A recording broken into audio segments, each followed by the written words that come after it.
Assalamualaikum warahmatullahi wabarakatuh. Saya Nanda Putri Ayunani, NIM 180104006 dari PBSI 6A. Di sini saya akan menjelaskan tentang satu, hakikat dari kegiatan penelitian sastra. Yang kedua, perbedaan penelitian sastra dengan penelitian yang lain. Yang ketiga, penelitian sastra sebagai penelitian kualitatif. Yang keempat, penelitian sastra sebagai penelitian kuantitatif. Yang kelima, penelitian sastra sebagai penelitian terapan. Yang keenam, yang dimaksud dengan data dan sumber data dalam penelitian sastra. Yang ketujuh, objek penelitian dalam penelitian sastra. Yang kedelapan, ada pendekatan. Yang kesembilan, ada pendekatan dalam penelitian sastra.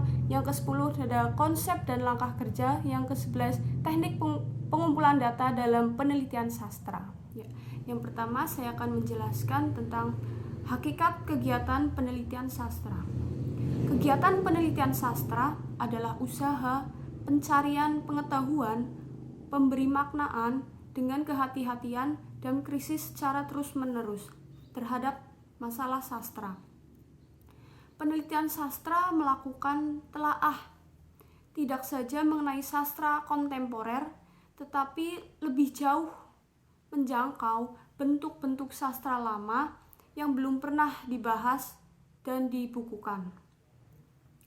Di samping itu, penelitian sastra juga melakukan kegiatan seperti kritik sastra, melakukan interpretasi, dan merumuskan tentang sifat dan ciri sastra. Sebagai kegiatan ilmiah, penelitian sastra harus dilakukan dengan dukungan teori prinsip keilmuan secara lebih mendalam.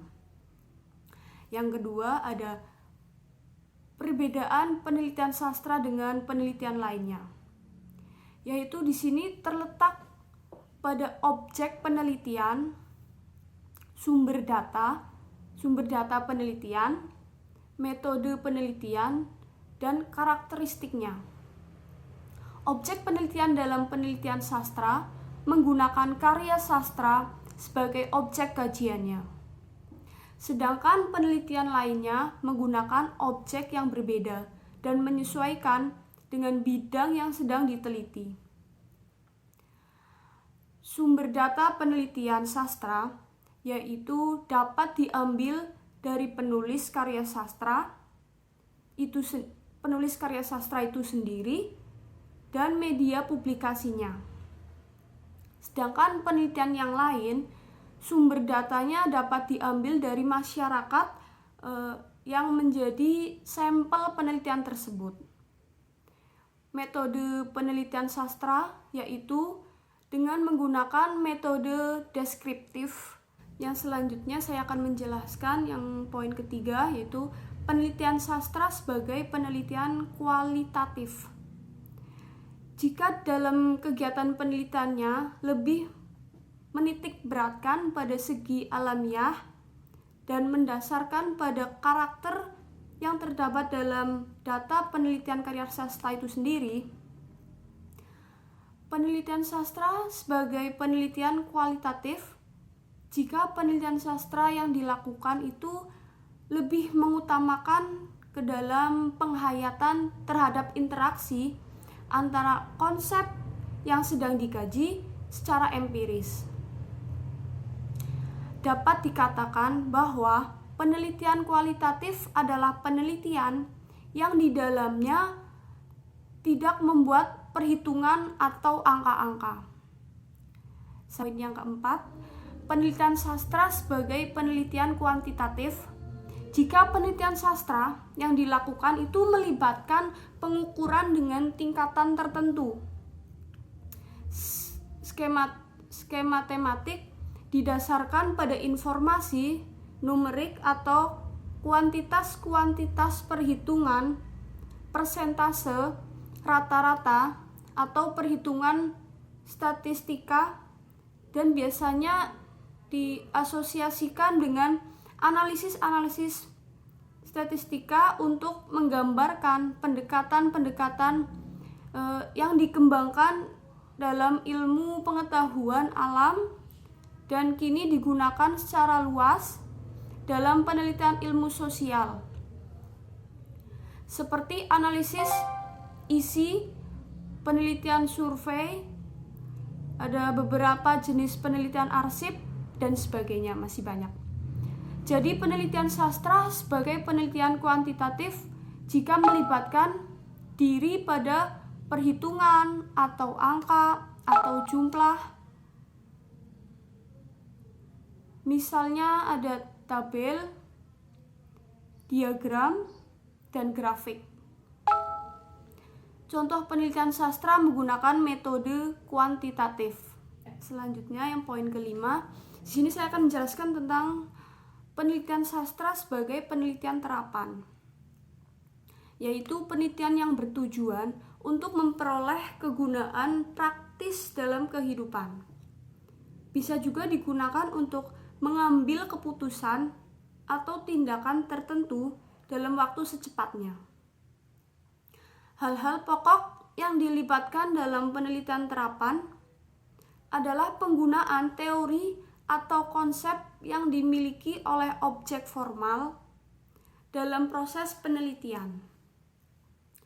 Penelitian ini juga dianggap memiliki cakupan berupa adanya upaya meningkatkan pemahaman mengenai suatu permasalahan, dan hasilnya tidak dituntut sebagai penemuan baru, tetapi merupakan aplikasi dari penelitian yang telah ada. Keenam, ada data dan sumber data. Data adalah kumpulan informasi yang diperoleh dari pengamatan yang dapat berupa angka, simbol, atau ciri-ciri. Sedangkan sumber data adalah subjek dari mana data tersebut diperoleh. Sumber data dapat berupa objek, pergerakan, orang, tempat, dan lain-lain. Contoh analisis struktur kepribadian tokoh dalam novel Pasung Jiwa, karya Oki Madasari. Sumber data pada analisis tersebut adalah novel Pasung Jiwa, karya Oki Madasari. Sedangkan objek penelitiannya adalah struktur kepribadian tokoh dalam novel tersebut. Poin ketujuh ada objek penelitian sastra. Objek penelitian sastra adalah sasaran atau sesuatu yang hendak diteliti. Jadi dalam penelitian sastra, karya sastra adalah sebagai objek penelitian. Objek penelitian dalam bidang sastra misalnya sekumpulan puisi, cerpen, novel, sebuah drama, geguritan, tradisi lisan, dan masih banyak lagi. Objek penelitian sastra dibedakan menjadi dua macam, yaitu objek material dan objek formal.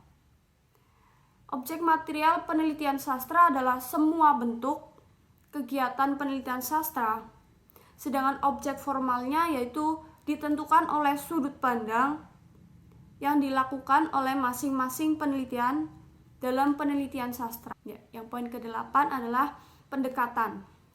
Dalam penelitian sastra diperlukan pendekatan karena ragam sastra sangat banyak dan berkembang secara dinamis. Kondisi-kondisi ini berkembang memerlukan cara pemahaman yang berbeda-beda dan kesulitan dalam memahami gejala sastra sehingga mendorong para ilmuwan untuk menemukan berbagai pendekatan yang baru. Dengan adanya pilihan pendekatan tersebut, kritikan atau penelitian dapat membantu mengarahkan kajian atau penelitian itu sehingga menjadi lebih tajam dan lebih dalam. Bila suatu penelitian sastra tidak dijuruskan kepada suatu pendekatan, tentu dapat dibayangkan bahwa penelitian tersebut bisa menjadi sangat umum dan tentu saja akan menghasilkan analisis yang dangkal. Oleh sebab itu, dalam penelitian sastra sudah semestinya ditetapkan pilihan pendekatan itu karena pendekatan diperlukan untuk mendekati objek penelitian agar dapat mengarahkan penelitian sastra itu menjadi lebih tajam dan lebih dalam. Poin selanjutnya ada pendekatan dalam penelitian sastra. Ada 10 pendekatan dalam penelitian sastra. Yang pertama ada pendekatan biografis. Pendekatan ini merupakan studi yang sistematis mengenai proses keaktifan. Subjek kreator dianggap sebagai asal-usul karya sastra. Artinya sebuah karya sastra dengan demikian secara relatif sama dengan maksud, niat, pesan, dan bahkan tujuan-tujuan tertentu pengarangnya. Yang kedua ada pendekatan sosiologis. Pendekatan ini menganalisis manusia dan masyarakat dengan proses pemahaman mulai dari masyarakat ke individu. Pendekatan ini memandang karya sastra memiliki sebagai milik masyarakat. Yang ketiga ada pendekatan psikologis. Pendekatan ini memandang karya sastra sebagai hasil keaktifan penulis yang sering dikaitkan dengan gejala-gejala kejiwaan seperti obsesi, kontemplasi, kompensasi, bahkan sebagai neurosis. Dengan demikian, pendekatan psikologis berhubungan dengan 3 gejala utama, yaitu pengarang, karya sastra, dan pembaca.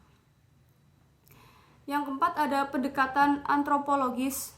Pendekatan ini adalah pendekatan yang mempelajari ilmu pengetahuan mengenai manusia dalam masyarakat. Dalam kaitannya dengan sastra antropologi kebudayaan dibedakan menjadi 2 bidang, yaitu antropologi dengan objek verbal dan nonverbal. Pendekatan antropologi sastra lebih banyak berkaitan dengan objek verbal. Dan yang kelima ada pendekatan historis. Pendekatan historis mempertimbangkan historisitas karya sastra yang diteliti, yang dibedakan dengan sejarah sastra sebagai perkembangan sastra sejak awal hingga sekarang. Selanjutnya ada pendekatan mitopoik. Secara etimologi berasal dari mitos dalam pengertian tradisional memiliki kesejajaran dengan fabel dan legenda. Di antara semua pendekatan mitopoik dianggap paling pluralis sebab memasukkan hampir semua unsur budaya seperti sejarah, sosiologi, antropologi, psikologi, agama, filsafat, dan senian. Yang ketujuh, pendekatan ekspresif.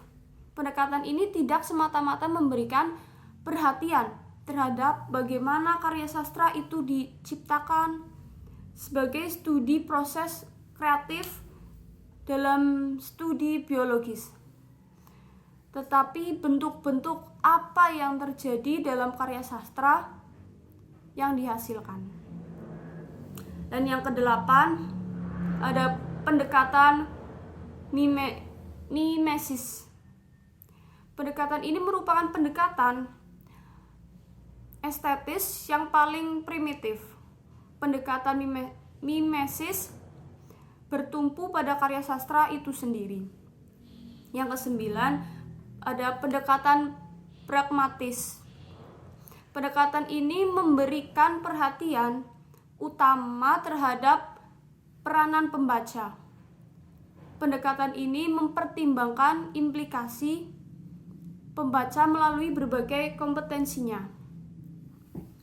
Dengan mempertimbangkan indikator, karya sastra, dan pembaca, maka masalah-masalah yang dapat dipecahkan melalui pendekatan ini diantaranya berbagai tanggapan masyarakat tertentu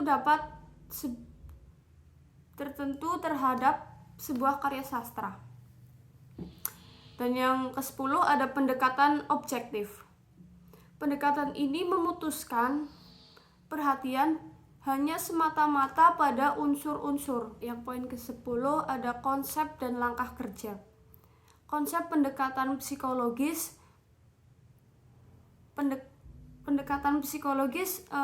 memandang karya sastra sebagai hasil aktivitas penulis yang sering dikaitkan dengan gejala-gejala kejiwaan seperti obsesi, kontemplasi, kompensasi, dan masih banyak lagi. Dengan demikian, pendekatan psikologis berhubungan dengan 3 gejala utama, yaitu pengarang, karya sastra, dan pembaca. Dan langkah kerjanya, pendekatan ini mendeskripsikan unsur-unsur struktur karya sastra. Yang kedua, menganalisis sebuah karya sastra.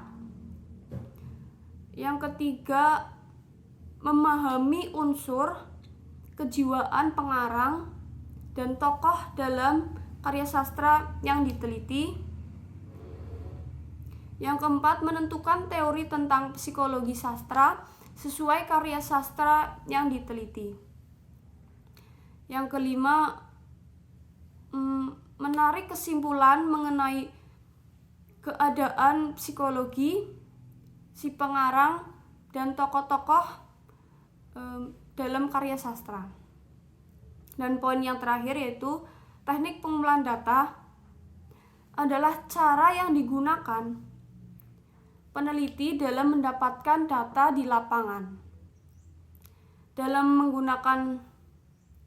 Dalam penelitian sastra, kita dapat menggunakan beberapa teknik pengumpulan data yang umum dilakukan, yaitu kuesioner, studi pustaka, wawancara, dan observasi. Pengumpulan data dilakukan untuk memperoleh informasi yang kita butuhkan dalam rangka mencapai tujuan penelitian. Oleh karena itu, teknik pengumpulan data yang digunakan harus sesuai dengan kebutuhan peneliti. Penilaian tersebut bisa kita capai. Sekian penjelasan dari saya. Apabila ada salah kata atau salah menjelaskan, saya mohon maaf. Wassalamualaikum warahmatullahi wabarakatuh.